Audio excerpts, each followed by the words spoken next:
السلام عليكم. قالوا سيادنا الاولين كاين اللي فيه الغدر طبيعه، كيظلم بلا احساس، ومن غدرو داير للناس في القلب وجيعه، وجالس وكيعطب في الناس. اليوم جيت غنشارك معكم قصه ايمان، قصه زوينه وفيها عبره. يا ريت تسمعوها ويا ريت تبارطاجيوها، لان بحال هاد القصص هادو فيهم عبره كيحلوا لنا العينين ولوليداتنا على بزاف ديال الحوايج.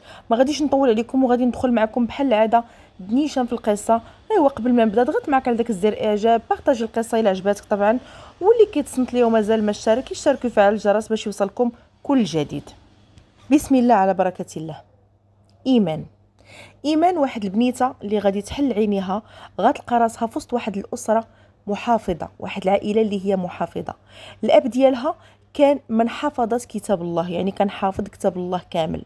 وكان واحد الراجل اللي خدام وكافي خير وشر، واحد الراجل اللي غادي حويطه حويطه كيجيب لقيمته بالحلال وحال دويرته ومزوج وغادي بما يرضي الله، ما كيدير لا مكافي غير مع جنابو. وكانت مرته اللي هي الام ديال ايمان واحد المراه اللي هي متحجبه ودخلت يسوق راسها، وكانت واحد المراه اللي هي طيبه. عطاهم الله ايمان هي البكره في وليداتهم، كبروها بما يرضي الله. وطبعا التربيه عطاوها لها، الاسس ديالها هو الدين والاخلاق، وباش تكون كتخاف الله من صغرها. يعني عطاوها داكشي ديال الايمان اللي حنا دابا كنشوفوه، يعني افتقرناه فهادشي اللي كنشوفوه دابا. ما بقاتش التربيه السليمه، ما بقاتش التربيه الصحيحه الا في يعني من رحم ربي. ما بقات حتى شي حاجه من هادشي اللي زعما اللي كان خصو يكون. المهم كبرات ديك البنيته، زادت واحد الشويه، دارت تقريبا ديك 10 سنين 12 عام، حملت الام ديالها وولدت وليد اخر سماتو صفوان. المهم بقات عايشه غير هي وخوها، ما جابش الله وليدات اخرين. الاب ديالها كان مسكين عنده مشكل في القلب، كان ديما كينعس في السبيطار لوديه القلب لان ديجا داير شي عمليات، ومره كيتازم وكيديوه القلب. يعني الاب ديالها مسكين كان عنده داك المشكل ديال القلب، مركب الصمامات وداك الشيء. ايمان سبحان الله كانت دائما كتجي من الاوائل، وكانت امها مانع عليها الصحابات، كتقول لها ما ممنوع منعا كليا. ملي وصلت البنت نجحت في الابتدائي وطلعت الاعدادي، دارت لها امها الحجاب. قالت لها بنيتي البنت المسلمه، حنا في بلد اسلامي والبنت المسلمه خاصها دير الحجاب. وطبعا عاوناتها بايات قرانيه واحاديث، يعني عطات البنت داكشي اللي خاصها تعرف. وقالت لها بنيتي دابا البنت ملي كتقرب توصل لسن البلوغ فيها شنو كاين شنو كاين. لبست الايمان الحجاب، وكانت ايمان فرحانه بحجابها حيت كانت كتسمع غير امها مصاحبه غير مع امها وخاطيه عليها الصحابات. انا مثلا نقول الصحابات كلهم خايبين، كاينين شي صحابات يتشراو بدم القلب، وكاين شي صحابات راه لا حول ولا قوه الا بالله.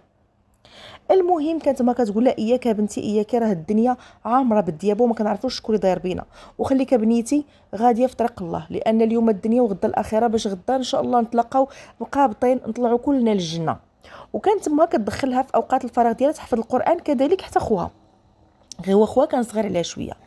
المهم البنت طلعت الاعدادي فشويه شويه، يعني داك السن البلوغ المراهقه راكم عارفين، يعني غتبدا دير دوك الصحابات ولكن في التخبيه على امها، حيت كتقول لها امها ما يجيوش لعندي وما تقوليش لي غنمشي عند صاحبتي.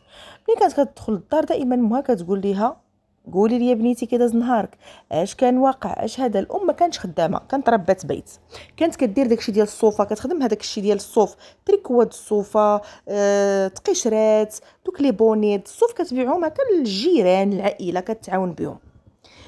سير يوم وجيه غدو الايام كدوز بسرعه. ايمان ولات كدير الصحابات ولكن في التخبيه على امها. علاش في التخبيه؟ لان الام مانعه، وكل ما هو ممنوع كيكون مرغوب. فالبنت كتشوف صحاباتها، كتمشي تقرا، يعني ما يمكنش ما تهضرش مع البنات، ما تصاحبش معاهم.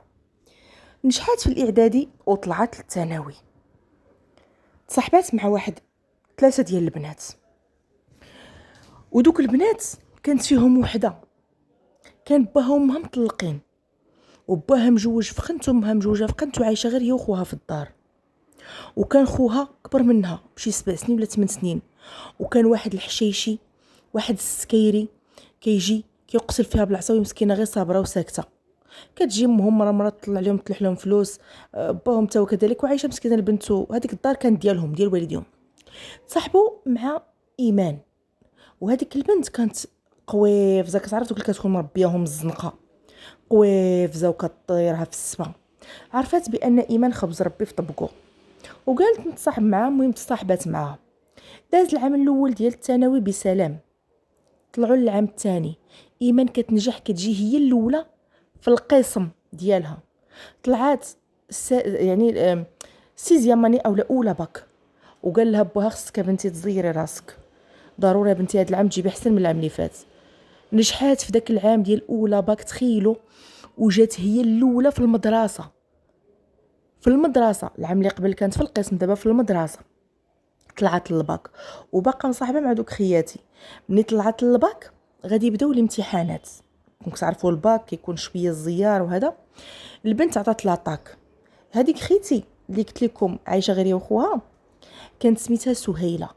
وكتقول لها ايمان واش كتجي صاحبتي ما نعساش، واش تي باغا هاد العام تجي باغا تجي انت ولا في الوقيله في المدينه كامله ما قداتكش المدرسه.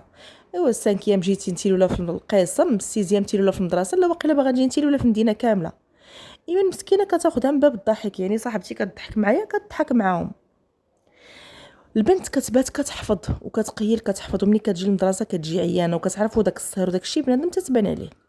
شدات هاد خيتي وهي تقول ليها اش نقول لك ايمان، شتكي غير ديما سخفانه وجهك صفار عيانه مالك يا اختي، قولنا اش عندك. قالت لها شوفي يا اختي سهيله، رانا غير مع القرايه، راه كنبات نحفظ ونقير نحفظ، راه كنت تشوفي بابا وما مزيرني وماما حتى هي كنت تشوفي وما ديري ليا.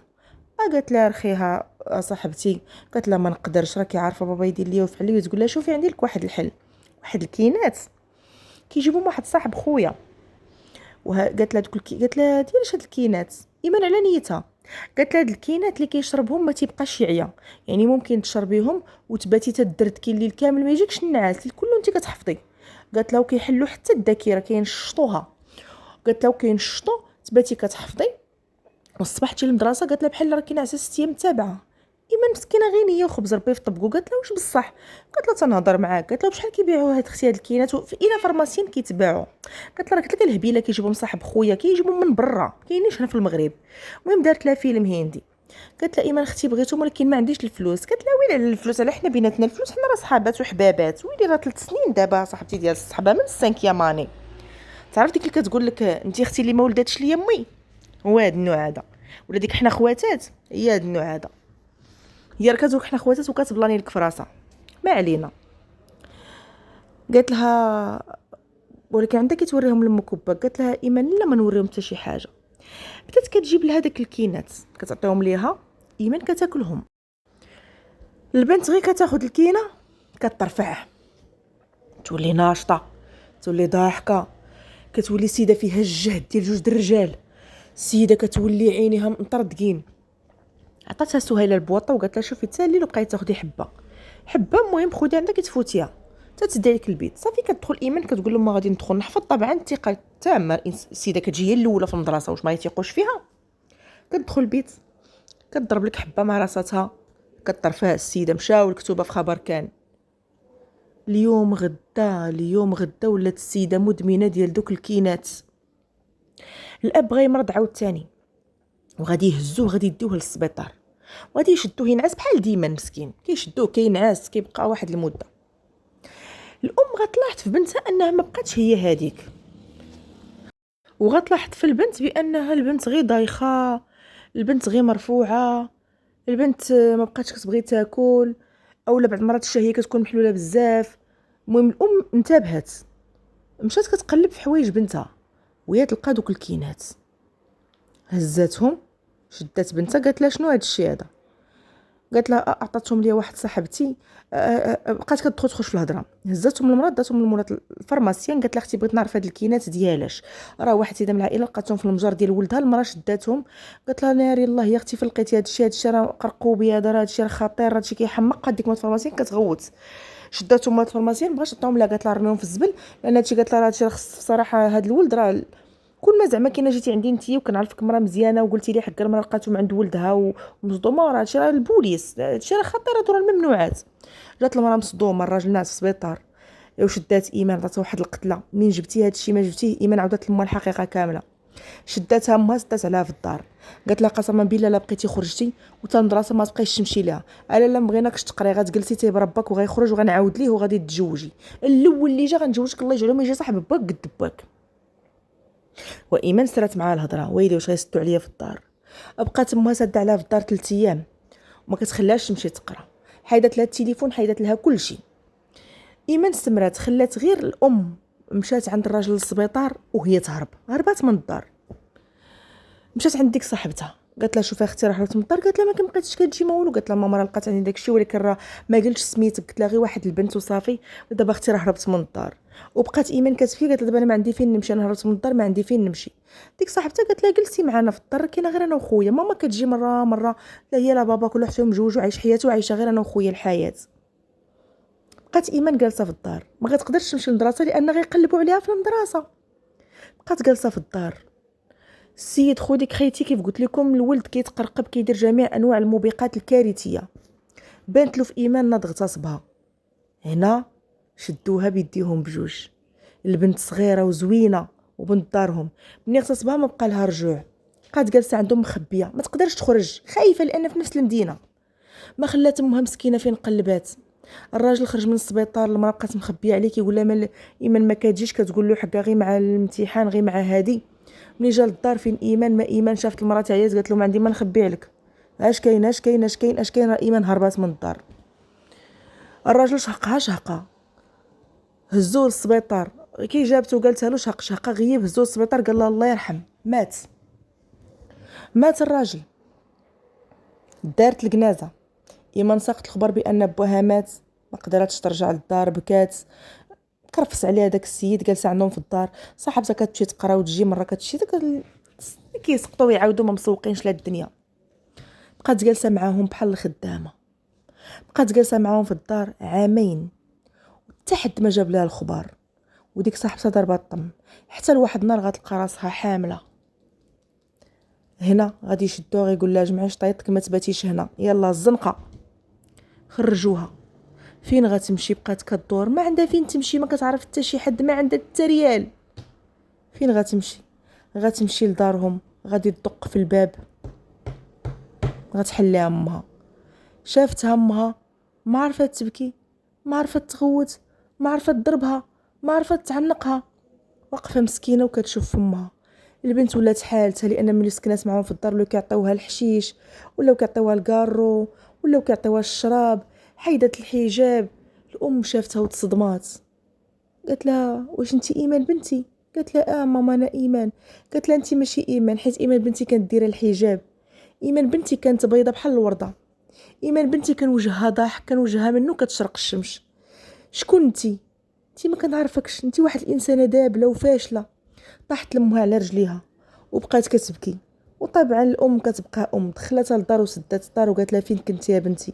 بسببك باك مات. قالت لها فراسي با مات وما قدرتش نمشي. قالت لها يا ريت كون جيتي، يا ريت. قالت انا كنت غنسد عليك غير تيخرج باك من السبيطار وغنخليك تمشي لمدرستك، غير تيخرج باك، لان ما حيلتي السبيطار ما حيلتي ليك وخفتك ديري لي شي كارثه. حرام عليك يا بنتي، واش من ذنب درنا فيك؟ بدات كتعاود لامها. والكارثه هي ملي قالت لامها راني حامله. ايوا بقات امها كتبكي كتقول لها واش انت يا بنيتي، واش انت بنت واحد الراجل حافظ كتاب الله؟ واش انت بنيته كانت دايره الحجاب من البلوغ ديالها؟ واش انت بنتي انا؟ واش انت ترابيه انا؟ واش انت هي ايمان اللي كانت ما كتخلي حتى شي فرض؟ واش انت هي ايمان اللي كانت كتصلي وكتنعس وتحفظ شويه وتنعس منين يوضي الفجر تنوض هي تفيقنا؟ ابكاو وتعانقوا وتصالحوا. عاودت لامها كلشي. هزات امها مشات للبوليس، دات البنت مشاو للبوليس، داروا الشواهد الطبيه راكم عارفين، قلبوها التحاليل، المهم جابوه. سيد شمكار مع راساتو، يدو مضروبين، كله واشم. قال لهم انا نصلح الغلط ونتزوج بها. شافت امها تعيات، قالت لهم انا ما نعطيهش بنتي، ما نقدرش نزيد نخرج على بنتي وحنا متنازلين ومتسامحين. هزت بنتها داتها لواحد الطبيب، واخا هو قالت لك حرام ولكن ما عندي ما ندير. حيدت لها داكشي اللي في كرشها وطلقوا الدار اللي كانوا فيها وتحولوا. مشات لمدينه اخرى وعاونها خوها، هاد المراه هادي يعني خال ايمان عاونها خوها ومشات لمدينه اخرى ودات بنتها بدات كتعالج يعني من داكشي ديال الادمان وداكشي، بدات كتعالج ورجعت البنت لحجابها. ولكن بعد شنو؟ من بعد ما ضيعت قرايتها لان عامين وهي هربانه، ضاع لها الشرف ديالها، ضاع لها كلشي. بقات جالسه مع امها في الدار. جالسين كدوز السنين ما بغات دير لا حرفه لا والو، غير جالسه في الدار كتصلي ما كتخرج ما والو، كتصلي كتقرا قران وكتقيل كتستغفر على هادشي اللي كدير، على هادشي زعما اللي دارت. حتى لواحد النهار غادي يجي هذاك خالها اللي عاونهم وغادي يجيب واحد صاحبو ميته له المراه وعنده الولاد كبار، يعني كبر من ايمان بواحد تقريبا واحد 16 ولا 17 عام، يعني كبير عليها بزاف. قال لها شوفي راه هاد صاحبي مات له المراه وراني عاودت له اختي، زعما الموت ايمان تيهضر، قال لها وراني عاودت له اختي كلشي بلا كذوب، عاودت له على ايمان ووريتها له في التصويره وقال لك مستعد ياخذها. قالت له امها مرحبا، راه غير جالسه ما كتقرا ما والو، يعني بغات ترجع لها تقرا لا حتى شي حاجه. صافي قالت خدا هذاك صاحب خالها واخا هو كبير افكار متباعدين بيناتهم، ما كاينش مجال، ولكن قالت لك الحمد لله ساكنه معاه، الحياه بيناتهم قالت لك بارده بزاف، ولكن قالت لك الحمد لله المهم لقيت اللي يسترني ويستر العيب اللي درت وتم يحسس بها ارتاحت، وكنتمنى قالت لك ان با في القبر ديالو يسامحني وينعس مرتاح من جهتي، لان انا السبب باش ما تبا، كنتمنى من الله انه يسمح لي وان با حتى هو يسمح لي. قالت لك انا عايشه دابا مع راجلي عطاني الله وليد وجالسه الحياه بيناتهم بارده، ولكن قالت لك انا كندفع غلط ثمن عفوا ديال غلط قالت لك اللي انا ارتكبته بيديا.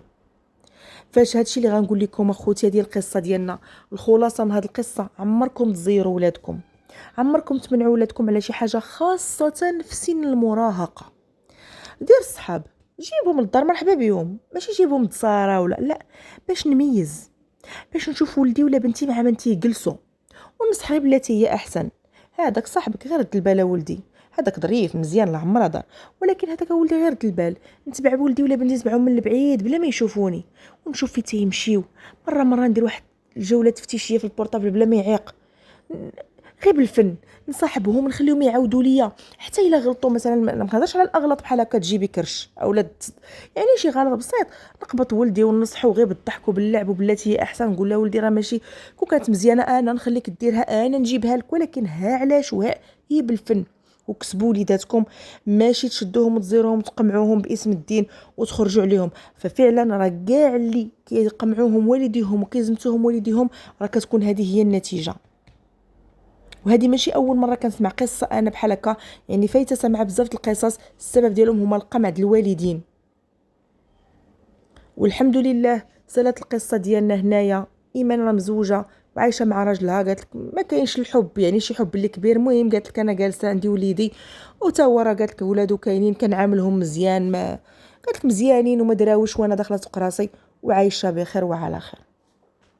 كانت هذه القصه ديالنا اليوم، كنتمنى انها تعجبكم، الا عجبتكم ما تبخلوش عليا بالضغط على زر اعجاب، تبارطاجيو القصه، واللي مازال ما اشترك معايا يشترك ويفعل الجرس باش يوصلكم كل جديد، وانا هنا غنقول لكم السلام عليكم.